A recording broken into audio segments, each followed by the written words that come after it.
All right, welcome to Thursday evening on the Confessions of a Not So Dangerous Mind podcast. I am stuck in traffic, well, you're not really stuck in traffic with me, but I'm on the Big Lie, the Long Island Expressway. We're headed east, and there really shouldn't be that much traffic as far out east as I already am.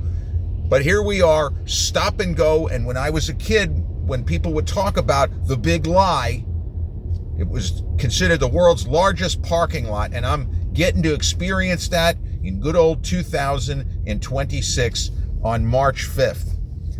But this is going to be a movie episode, but also a bit of a sense memory, a historical memory of a particular time and place in my life. So on March 6th, which would be tomorrow, but on March 6th, 1998, which will be 28 years tomorrow.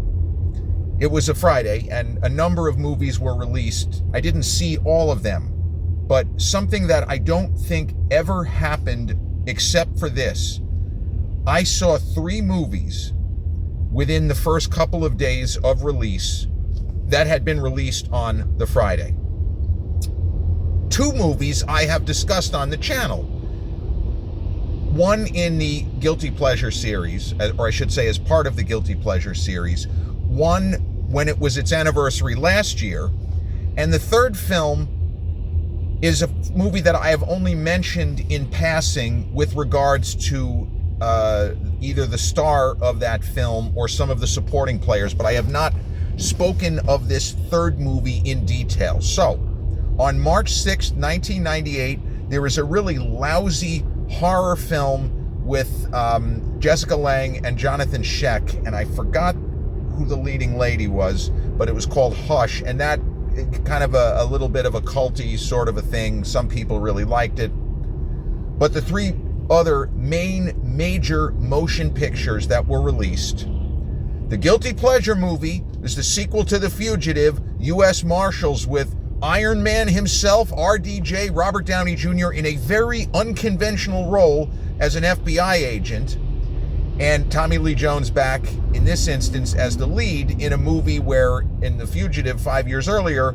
his character of Sam Gerard is supporting character, and Tommy Lee won the Best Supporting Actor Oscar against a fucking crazily stacked field. No offense, he shouldn't have won that Oscar. That was John Malkovich's Oscar for In the Line of Fire, or it could have been Pete Postlethwaite in In the Name of the Father, or it could have been Ralph Fiennes in Schindler's List, and it also could have been Leonardo DiCaprio in What's Eating Gilbert Grape. But U.S. Marshals, I saw on opening night Friday, and on Saturday, I saw Twilight. Now, Twilight is the movie with Paul Newman, Gene Hackman, Susan Sarandon, Liev Schreiber, Stockard Channing, and James Garner. That is maybe the greatest cast of any movie of the 90s. I mean, you can't do it. You can't have big hitters like that and not, cost a ton, but they all pretty much work for scale. Newman presumably called in a bunch of favors, and Robert Benton, the filmmaker. Good movie, somewhat underrated by history. But the third movie that I saw within a couple of days of its release on March 6, 1998, is Joel and Ethan Coen's box office disappointment at the time, but now legendary cult classic, The Big Lebowski. Now, I gotta be honest with you, I didn't like The Big Lebowski. It has some laughs. When I saw it in theaters, Jeff Bridges, who had been known for his fitness, and he was walking around looking shredded. He worked with Arnold Schwarzenegger in the Stay Hungry movie, with the Bob Rafelson film from the 70s, which was a key movie for Arnold as he tried to advance in Hollywood. And Jeff Bridges, known for his physique, a fitness guy, a really good dude before he was the dude in The Big Lebowski.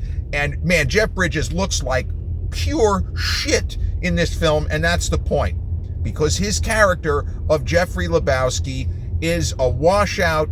He's a guy who spends most of his days drinking White Russians and just kind of stumbling around either in an alcohol haze or a haze from, reefer, marijuana, Mary Jane, weed, whatever. He's doing okay in life, though. He's doesn't like to be called Jeffrey Lebowski. He's the dude, man. I'm the dude, man. So Jeff Bridges, who was an actor who could play very tight, and he had a number of very tight performances in the decade of the 90s. American Heart with Edward Furlong being one. Good movie, you know, kind of an independent film. It was one of Edward Furlong's first films after Terminator 2. Then he had Peter Weir's Fearless in 93, which was an interesting film. A lot of critical acclaim, but honestly, where was Jeff Bridges' Oscar nomination? He probably should have been up for Best Actor, and somehow he was not up. But again, 93, a crazy year. Then he did Blown Away in 94, not great, with the aforementioned Tommy Lee Jones. They play former IRA Confederates, and I don't mean individual retirement account, I mean Irish Republican Army, former IRA Confederates, one of whom has gone straight in Jeff Bridges, and the other is still rogue in Tommy Lee Jones. It's a very kind of disturbing movie. It tries to be an action thriller, but if you actually think about what the movie's really trying to tell us, it's a very depressing film. That was not a box office success. But Jeff Bridges continued to work. He did with Ridley Scott White Squall, which was a kind of a box office and critical disappointment, but it has its defenders. Tremendously well-staged action movie on the high seas, kind of.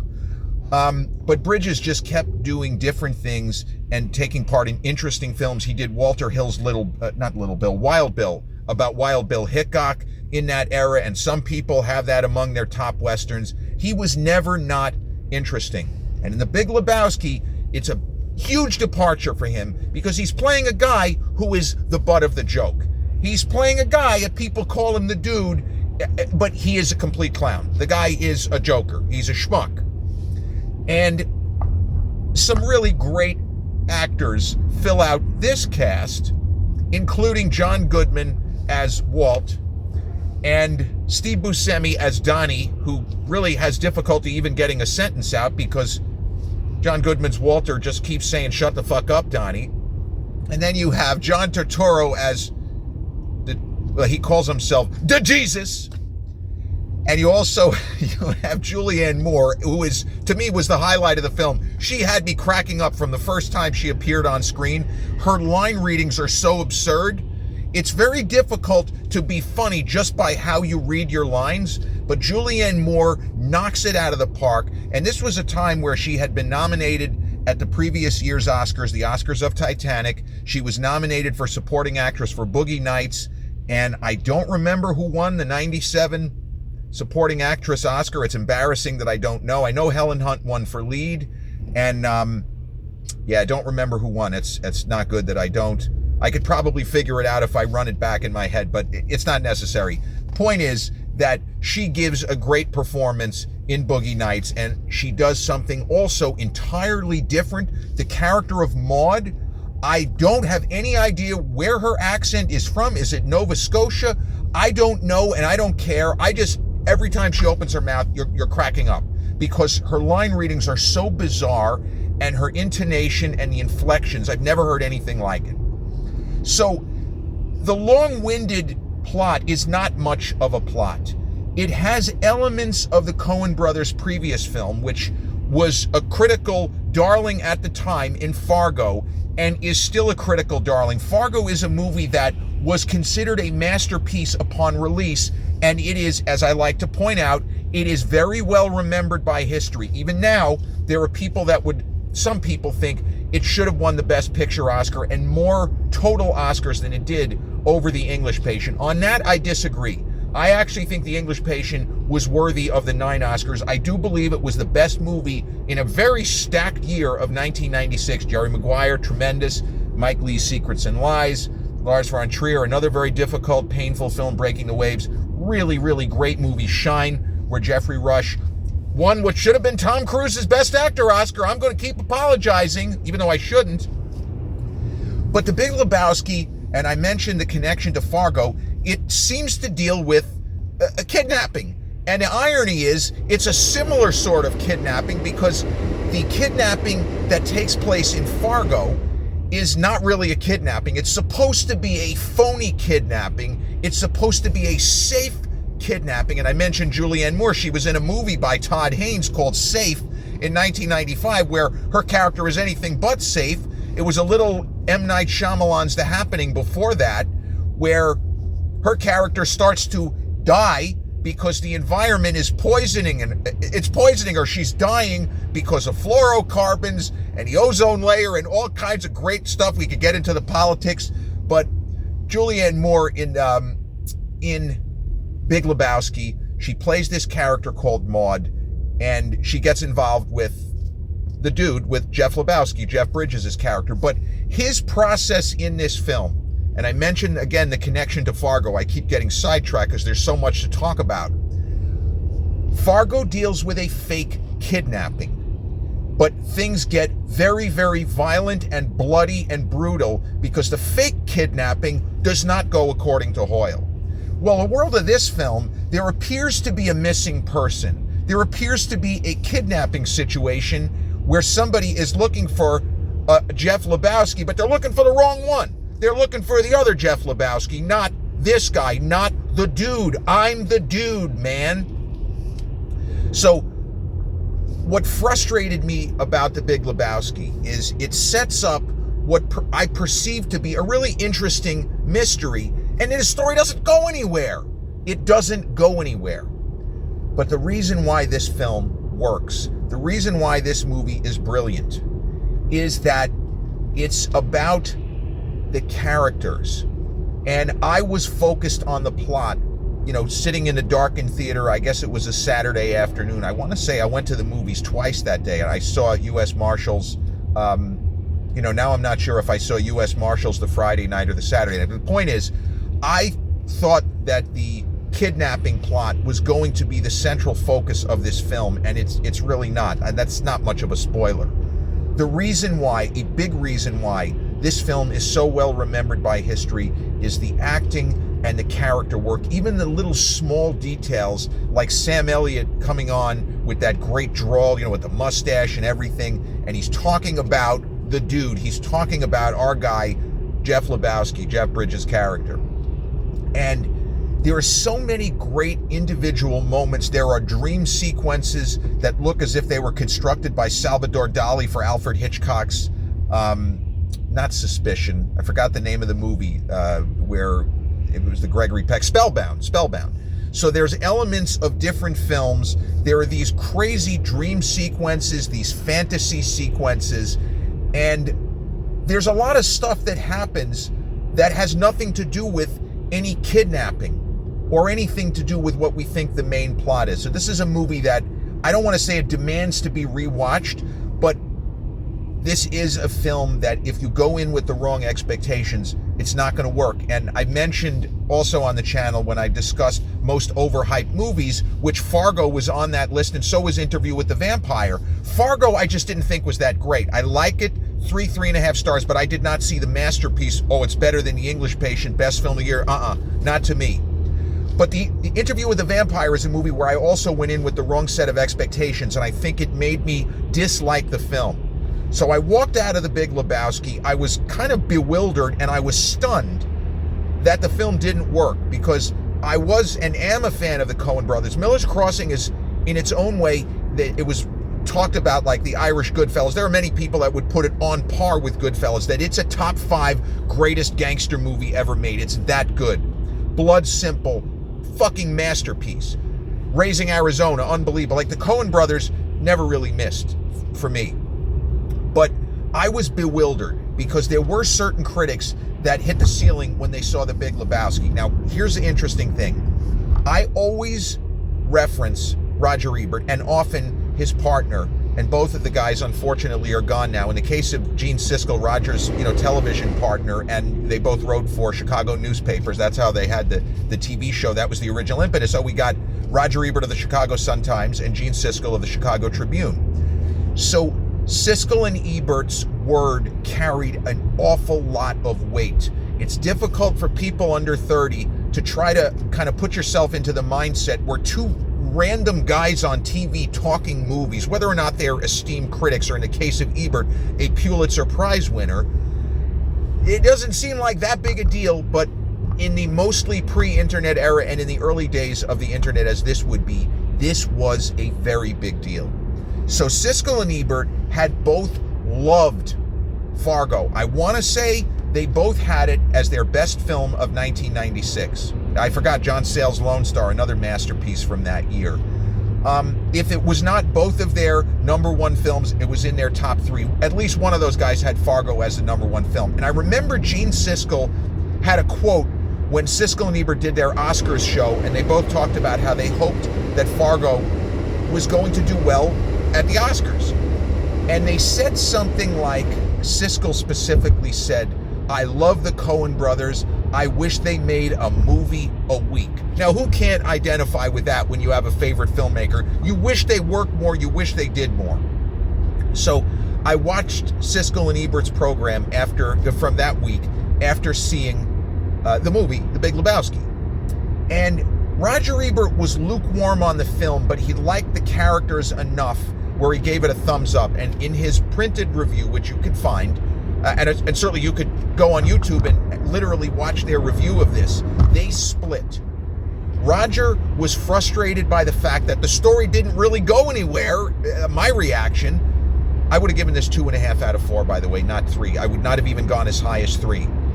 But Ebert felt that the characters were interesting enough, and he had enough moments in the film where he guffawed, like he laughed out loud enough where he felt comfortable. No, this is an easy thumbs up for Roger Ebert. Gene Siskel arguably was an even bigger fan of the Coen Brothers, and he was bitterly disappointed by The Big Lebowski. And not to get grim and morbid, but Gene passed about a year later. I don't think he watched the movie again. He didn't come around on it, as Roger Ebert came around on a number of films like Unforgiven, where he originally gave it 3 stars, and then upon a rewatch he said, "I fucked up. Yeah, I gave it a thumbs up, but this movie is way better than I told you, and I'm sorry. This is a 4-star film. It's one of the best Westerns ever made. This could be top 5. I just completely checked out. I don't know how I missed it, but I did." But Gene Siskel gave The Big Lebowski a thumbs down. He did not like it. He said the film was lifeless. Now, I may not have been sold on it, and I thought the story meandered and didn't go anywhere, but I would have never said that it was lifeless. The characters were so quirky and interesting, and that's one main reason why it works better on rewatch, and also because young people especially, picking it up now for the first time, they know what to expect. This is not an action thriller about a kidnapping. This is about a random stoner who seemingly gets involved in a kidnapping situation, and what is he going to do about it? He's probably just going to drink a lot of White Russians and get stoned, and that's what he's going to do. That's what he's going to do. So Siskel gave it a thumbs down, and Ebert was a little bit miffed. He was a little bit frustrated at Gene's reaction because he felt that the two of them agreed on a lot of points, but he just didn't get how Gene could give us. Gene, this is such a high quality work. The performances are so good. How can you possibly give this a thumbs down? Roger, nothing worked for me. I don't even think the performances were that.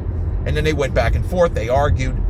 I think they both gave Twilight, the Paul Newman, Gene Hackman, Susan Sarandon film, a thumbs up. I know for sure that Ebert gave that a 3 stars and a thumbs up.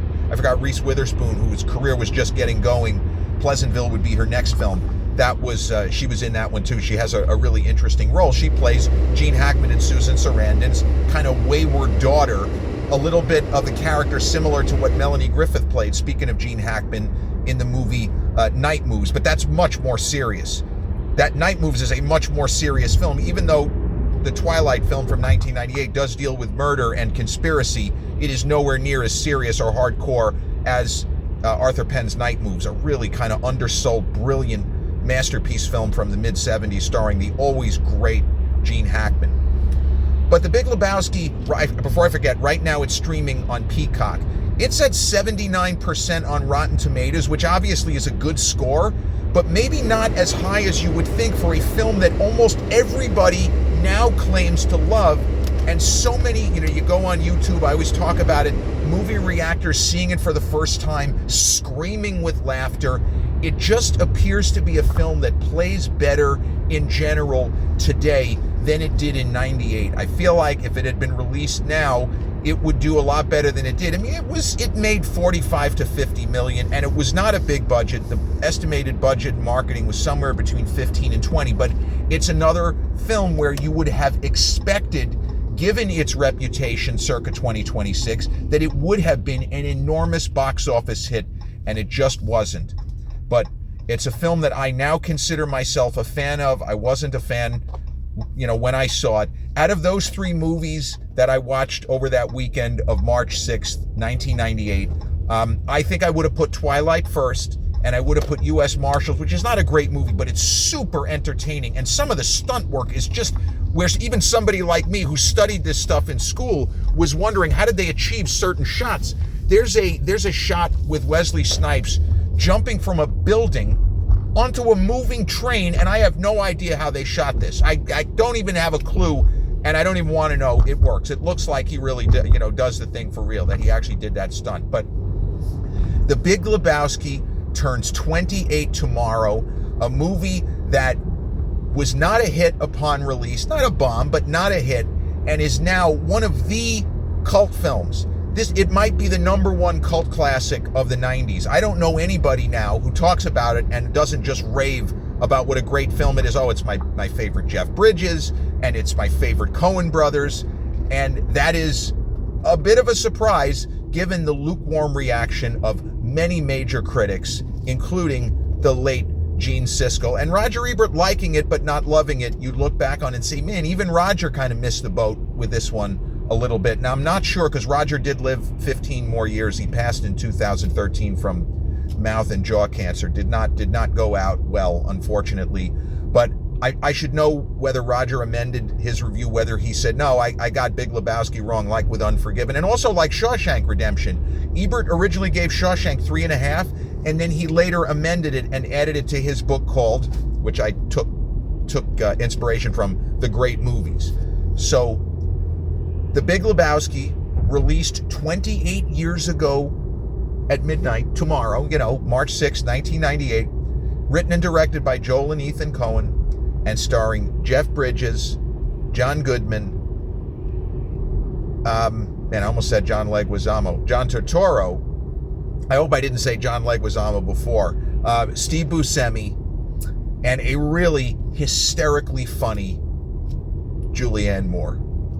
I'll spare you the elongated wrap-up, but I'm sure that many of you are even bigger fans of this film than I am. But yeah, it's nice when you revisit a movie after, let's say, 10 years, 15 years, even 20 years, and find that it's better than you remember, and you realize that you maybe had the wrong take and the wrong idea heading into it, and now you can appreciate and see it for the kind of uncrowned champion, as this film is, of cult classics released in the 1990s. So on this Thursday night, it's very foggy, and it's not very cold, but it's foggy, and just drive safe if you're driving. I'm lucky I barely went above 15 miles per hour. It made the drive a lot safer. So take care, and I'll see you all again real soon.